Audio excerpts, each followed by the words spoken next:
Heads high is our posture. Against all odds, we gon' prosper. We know our place in this world. We gon' shine our lights till it hurts. Staying focused, we know our day coming. Negative vibes, we escape from it. We know our place in this world. We gon' shine our lights till it hurts. What's good? What's good, everybody? Welcome back to another episode of The Urban Platform Speaks. I want to talk about Stephen A. Smith and his contract situation with ESPN. Also, make sure to like and subscribe as you come into the channel and check out the content. So now, as you may know, the Stephen A. Smith contract is coming up for renewal. ESPN made an offer to Stephen A. Smith, and he was making 12. Well, he's currently making $12 million. I think they offered to carry him up to 18. Now he wants 25. So he wants 5 years, 25 million per year. And now it has recently came out that Pat McAfee is getting like $30 million. And Stephen A. Smith is not happy about that. You know, he let it be known when Pat McAfee first came to the network that he didn't appreciate Pat McAfee getting all of the, getting more money than him. But this situation that Stephen A. Smith found himself in is his own fault. You know, he was so busy pandering and throwing in NBA ball players under the bus and all this other stuff that he didn't really focus on putting himself in a position where he would have some leverage. And that's exactly what Pat McAfee came into the network with a base.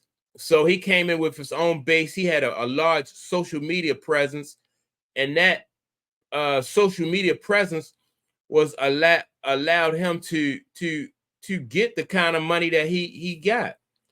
And the whole time, all this time, Stephen A. Smith was pandering and, like I said, throwing people under the bus. He wasn't focused on what he should have been doing as far as like setting himself up in a better position.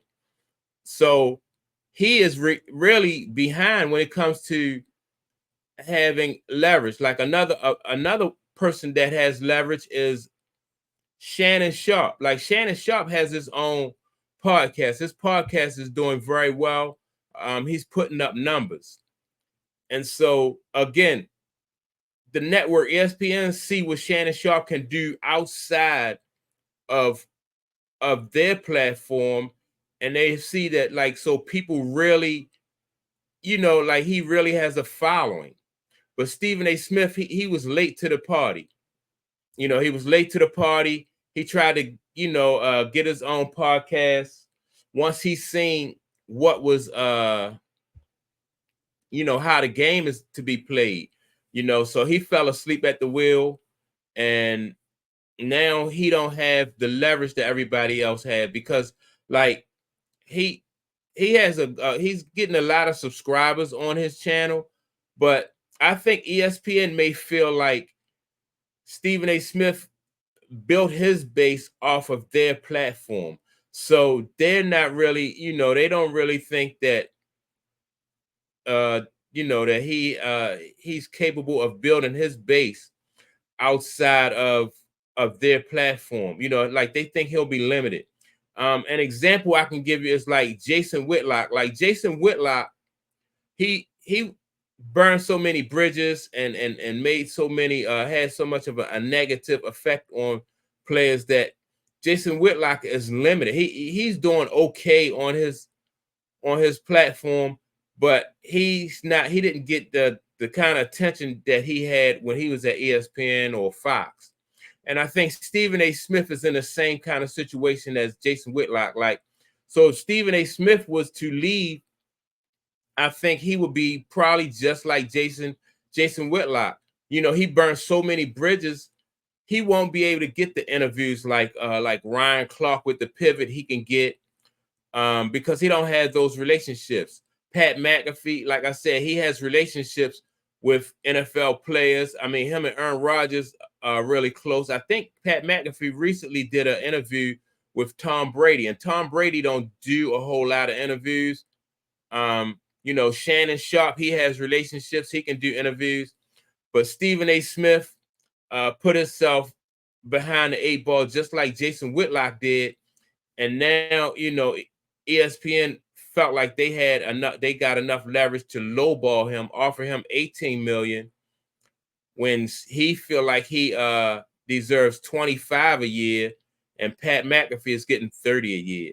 So, this is just an example of when pandering and brown nosing and all that stuff and throwing people under the bus, it's backfired on Stephen A. Smith.